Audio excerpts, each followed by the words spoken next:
Hello, this is John with Anthem Business Solutions, and today we're going to go over the payment device.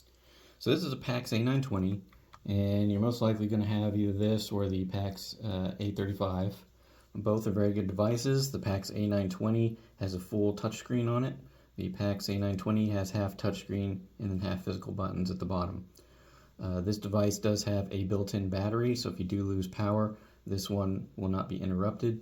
However, the A35 does not have an internal battery, so you'll need to make sure to plug that into the battery side of the battery backup.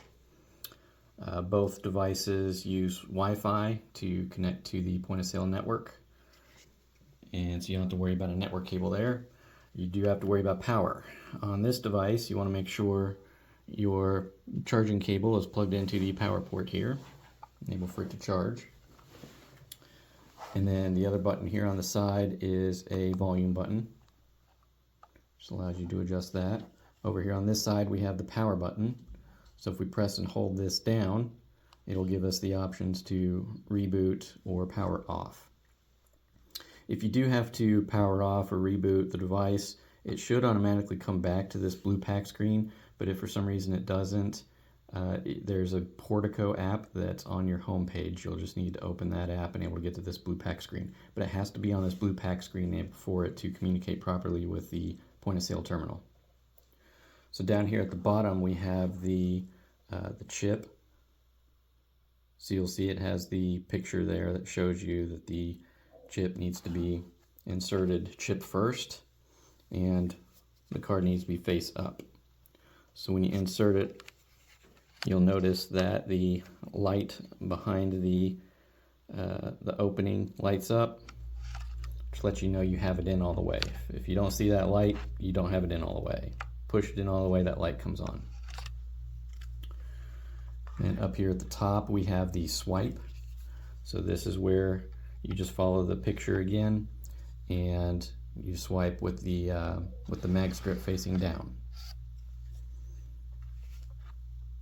And then here on the back, let me turn this thing around, we have the tap to pay icon. So this is where the tap to pay sensor is. So this is where you would hold your card and able to do the tap to pay. Sometimes I have people try to tap the front display here, and that's not where the sensor's at. It's in the top. So now I'm going to run a test and show you what a transaction looks like. So it should wake up the Pinpad once you hit the card button on the point of sale.